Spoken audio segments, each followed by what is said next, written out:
aconteceu. Pessoal, acabou de acontecer agora. Basicamente, a toga está tremendo. E eles disseram, Barba, se eu cair, vocês vão cair junto. Só que não esperou acontecer. Veio a ordem lá de cima, do Laranjão, ó, dando a canetada. E o Barbudo fugiu. Sim, esse lance de evento, tá, do Chile, né? Vazou aí uma conversa entre ele e a Janja, que dizem, que eles disseram, né, que ele basicamente fugiu e que não vai voltar pro Brasil, porque está com medo de novo, ó, de parar atrás das grades. E ela já disse que se isso acontecer, ela vai embora. Até mesmo o filho do Barba, ele foi lá para Madrid. Por que será que ele foi lá para Madrid? Bom, nós vamos destrinchar esse assunto. E o Barba chegando lá no Chile, ele foi vaiado novamente, ou seja, da mesma forma que o nosso capitão está aqui e não pode sair, porque o Carequinha não deixa, o Barba não pode pisar aqui, porque ele acabou, ó, perdendo o cargo. Tanto que é o Alckmin que toma conta de tudo. Pessoal, vamos dar início ao conteúdo, tá? Sem mais delongas, deixa agora seu like, se inscreva no canal, por gentileza comenta de onde é que você está nos assistindo. As pessoas apontam que o Barba é o pior presidente dos últimos 35 anos. Se você concorda, comenta fora Barba e fora Janja. Olha isso aqui. 71% acham que os preços dos mercados subiram com o Barbudo. Eles só acham. Eu tenho certeza. Olha isso aqui. A Agência Nacional de Energia Elétrica determina aumentos de 5,76% nas tarifas de luz. É só aumentos de painho. Recorde atrás de recorde. A atividade econômica da Argentina cresce 5% em maio. 7 meses seguidos de alta. Como eles falavam um tempo atrás, como é bom ter alguém qualificado sentado naquela cadeira, né? E o que nós iremos fazer, meus amigos? Vocês já sabem. Sem enrolação, vamos para o conteúdo principal, Nicolas. Se você conseguir provar isso, eu te dou 1 milhão no Pix. Mas o senhor tem dito que não tem tido ajuda para esse vídeo específico, mas para sua comunicação em geral nas redes, para esse formato de vídeo que o senhor tem feito, o senhor conversa com alguns marqueteiros, alguma coisa assim? Eu nunca... assim, todos os vídeos que eu faço, eu realmente escrevo eu mesmo o roteiro, todos os meus vídeos que eu faço com aquele estilo de imagens passando atrás, assim, de mim, sou eu todos que faço, inclusive o roteiro, e edito todos eles. E o senhor põe no teleprompter ou o senhor lê alguns de eu memória? coloco no teleprompter, outros eu vou fazendo de cabeça mesmo. Assim, tem muito tempo que eu já, digamos assim, tô no meio político, então eu tenho muito database. E a questão do editor e o marqueteiro é ruim porque não fica a sua identidade. Pois é, muito bom. Eu gosto muito do Nicolas. Quem gosta de 22. Olha só quem não quer comentar sobre nada. Olha aqui. Se é verdade que ainda temos Paris? Não, eu nunca disse sempre haverá Paris. Eu trato esse assunto Isso aqui é após perder o visto, ó. com importância e com seriedade, mas ainda não é hora de comentá-lo. Presidente, os vídeos vão recorrer individualmente, o senhor já tem notícia disso? Eu- Há um caminho para recorrer, pelo menos? Esse é um assunto que nós não estamos comentando, nós estamos apenas observando os acontecimentos. Presidente, eu vou Perdeu, mané, numa mola. Eu lembro dessa frase, hein? insistir mais uma vez, só porque o STF é muito citado nos anúncios de sanção, inclusive com tentativa de interferência mesmo. Como é que o senhor vê uma tentativa de interferência no judiciário brasileiro por um outro país? Nós não estamos comentando esse assunto, estamos apenas cumprindo o nosso papel como a Constituição e a legislação brasileira determinam. Rapaz, eu percebi uma calma, uma tranquilidade, né? Olha isso aqui. Tem pelo menos 2 representações desse tipo que foram apresentadas pelo PT para caçar o mandato de Eduardo Bolsonaro por conta das suas articulações nos Estados Unidos. Uma representação foi feita em maio e a outra em julho. Só que elas nunca foram encaminhadas ao Conselho de Ética. É a mesa diretora, presidida pelo presidente da Câmara, Hugo Mota, que faz esse despacho para o Conselho de Ética. Ouvindo hoje alguns parlamentares, o que eles avaliam? Que isso não deve ser feito, nem mesmo na volta imediata do recesso, porque eles avaliam que o clima está muito pesado para Hugo Mota encaminhar essa representação lá para o Conselho de Ética, porque pode parecer, na visão desses parlamentares, que a Câmara está subindo o tom em relação... Pois é, e se desafiar o Laranjão, você já sabe o que acontece, né, Hugo Mota? E olha como é que tá a imprensa brasileira. Bem, tivemos ontem aí mais uma imposição de censura ao ex-presidente Jair Bolsonaro, e nós aqui no Metrópolis, a gente estava conversando, a gente acabou, obviamente, rapidamente chegando a uma conclusão de que isso também prejudica a nós como A imprensa elogiando o nosso capitão, hein, né? veículos de comunicação de que um ministro determine a forma que a gente faça uma entrevista, que a gente publique uma entrevista ou poste qualquer informação que seja. Tá aí, mais um dia que o ministro Alexandre de Moraes, eu ia dizer que ele nos surpreende, mas nem surpreender mais, ele nos surpreende. Bom, obviamente um cerceamento, uma censura, né? Mais uma censura, né? Uma censura muito pitoresca, né? Eu diria, porque ele não... Veja, a primeira ordem, que já não faz sentido, né, era para que o Jair Bolsonaro não utilizasse mais as redes sociais dele. Né? O que, obviamente, já atenta contra a Constituição, porque o Jair Bolsonaro não está preso, apesar de praticamente estar. Né? Não teve prisão decretada, ele não foi condenado. Né? Um preso tem a liberdade de expressão mais limitada. Né?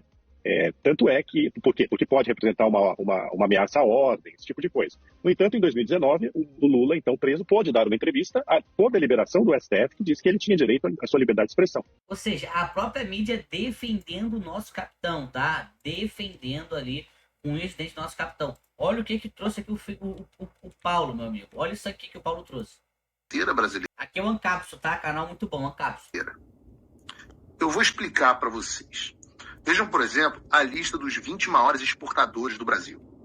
Todos esses 20 maiores exportadores do Brasil, todos, sem exceção praticamente, acho que sem exceção nenhuma, são clientes dos escritórios de advocacia dos ministros do Supremo. Todos eles têm relação com o STF e com o governo. E eu me pergunto, como vocês acham que eles estão lidando com as notícias da Tarifa Moraes?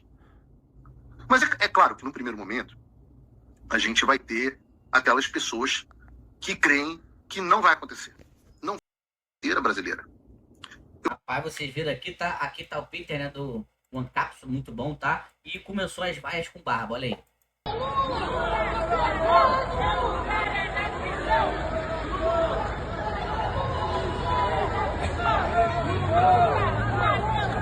A comitiva, olha que loucura! Manifestação em pleno Chile. Olha, que loucura, pessoal, que loucura! Pois é, rapaz, até lá o Barba segue passando vergonha. Inclusive, tá, disseram que ele foi hospitalizado novamente, tá? Será por isso que ele estava falando dessa forma aqui, né? Uma forma estranha, eu acho, olha aqui. A democracia liberal não foi capaz de responder aos anseios e necessidades contemporâneas. Companheiro. Cumprir o ritual eleitoral a cada 4 ou 5 anos não é mais suficiente.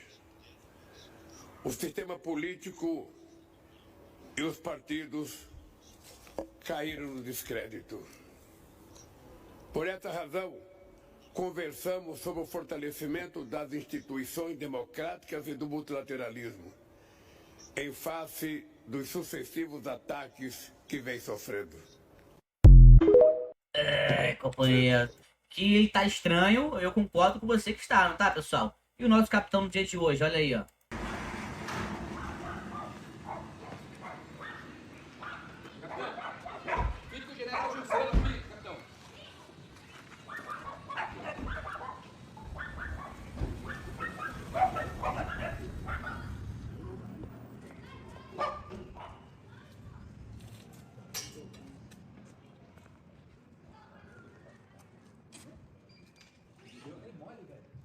O ex-presidente chegou mexendo em um celular, embora o seu celular tenha sido apreendido na sexta-feira e ele esteja proibido de acessar as redes sociais.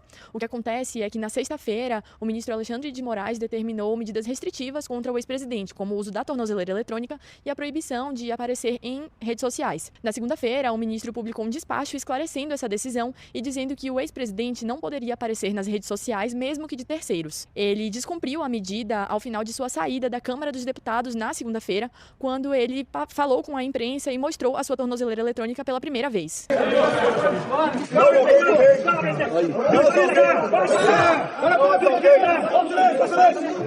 Não roubei o troço público. Isso aí. Não usei recurso público. Não matei ninguém. Não trafiquei ninguém. Isso aqui é o símbolo da máxima humilhação. Você é humilhação aqui? Atenção aí você. Calma, galera. Ó silêncio! Ó silêncio! Se estão fazendo com ele, presidente da República. enfrentar, para poder a todos. O senhor não que vale para mim é a lei de Deus. Amém.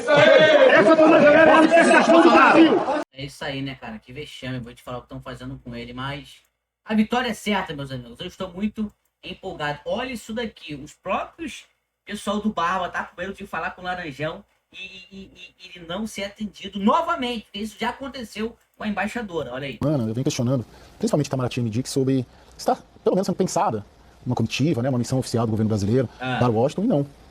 Oficialmente a resposta é não.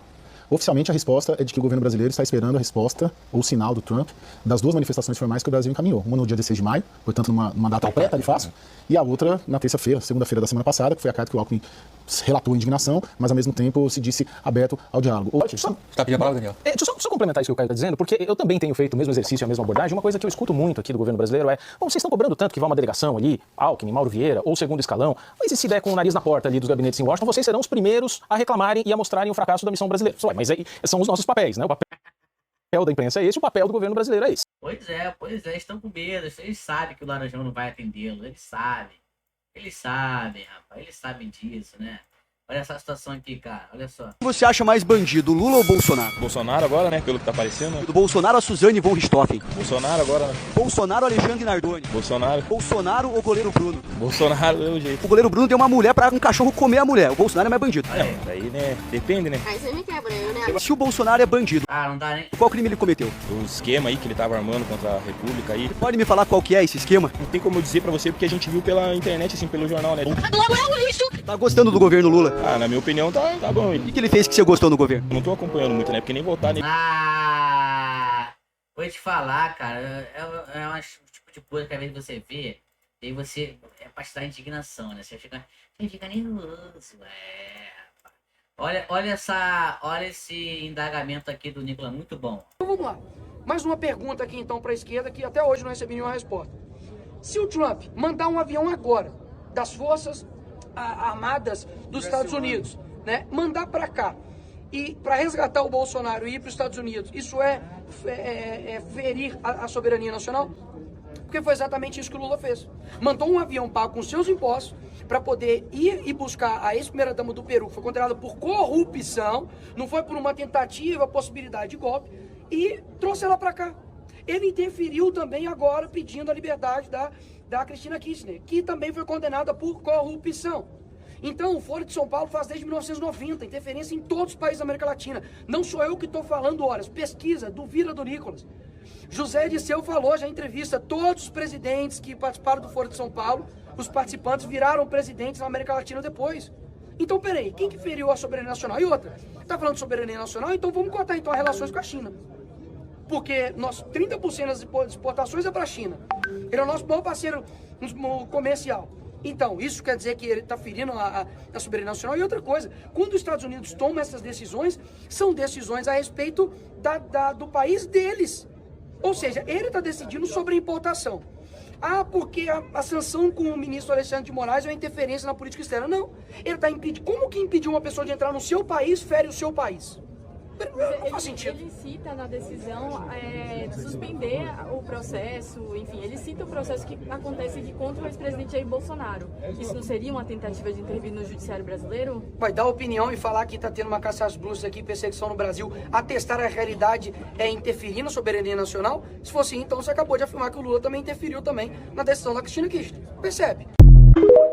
Sensacional. É muito preparado, né? Muito preparado. Ele é sensacional, cara. Dispensa comentários, né? Agora, o homem do jogo tá sendo ele, tá? O homem do jogo, o único, né? Que não foi indicado pelo nosso capitão, que ainda vai continuar podendo ver o Pateta. É esse aqui, ó. Nós não somos juízes eleitos. O Brasil não tem governo de juízes. E é por isso, e aqui foi mencionado pelo ministro Gestópoli, que se afirma e se critica com vozes intensas o denominado ativismo judicial. Que é mais ou menos uma pergunta simples. Quem somos nós? Qual é o grau do nosso conhecimento enciclopédico? Saber direito já é difícil, são milhões de dispositivos. São 14 mil leis com uma linha, milhões. Se souber tudo, já é uma grande vantagem para o judiciário. E quando se acusa o judiciário de se introjetar na seara de demais poderes, isso, para o judiciário, é uma preocupação cara e muito expressiva. Nós assistimos cotidianamente o Poder Judiciário ser instado a decidir questões para as quais não dispõe de capacidade institucional. Em consequência, o que ocorre? O Poder Judiciário é instado, as instâncias próprias não resolvem os problemas e o preço social é pago pelo Judiciário. Por quê? Porque nós não somos juízes eleitos. Nós não devemos satisfação a eleitor. Então manda para o Poder Judiciário. Aí inicia-se um uso imoderado das ações constitucionais e o Supremo Tribunal Federal, o que é importante, porque precisa da legitimação democrática das suas decisões, passa a não gozar de confiança legítima da sociedade. E eu sempre digo, nós não temos de fazer pesquisa de opinião pública. Não. Nós temos que aferir o sentimento constitucional do povo. Eita, comenta aí, parabéns, Fux. Quanto mais as nossas decisões se aproximam do sentimento, não é opinião passageira, do sentimento constitucional do povo, mais efetividade terão as nossas decisões e as direções que as nossas soluções indicam. Essa prática, anoto aqui, tem exposto o Poder Judiciário, em especial o Supremo Tribunal Federal, a um protagonismo deletério, corroendo a credibilidade dos tribunais quando decidem questões permeadas por desacordos morais que deveriam ser decididas na arena política. É lá que tem que ser decidido. É lá que tem que pagar o preço social. Não é que nós tenhamos receio, não, mas nós temos de ter deferência, porque num Estado democrático, a instância maior é o parlamento. Estado democrático, a instância maior é o parlamento. Excelente, comenta aí, parabéns, Fux, né? O único ali que tá batendo de frente ali, né? E tentando se opor a toda essa situação que vem acontecendo ali. Muito bom o comentário dele, né? E sobre a OCDE. Explica pra gente, Bel, por favor, e por que haveria de ser bom que a gente ingressasse na OCDE?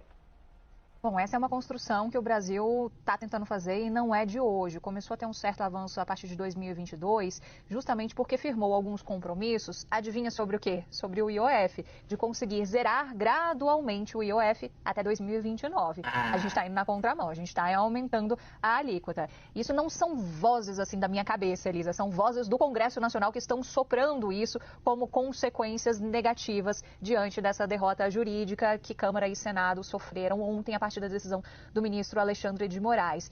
E associando a um contexto que mecanismos que mexem com questões econômicas e têm uma certa voz no mundo estão ainda com um peso de proporções maiores, sobretudo diante das últimas medidas de Donald Trump. Então, olha como as coisas vão se costurando. A gente saiu do IOF, a gente já pensa num contexto da OCDE em relação ao tarifaço e das relações ali, até passeando um pouco pelo noticiário de Inter, que Donald Trump também tem com a OCDE e que foram na contramão do que o antecessor dele, Joe Biden, fazia em relação a esse organismo. A OCDE é esse clube dos países ricos.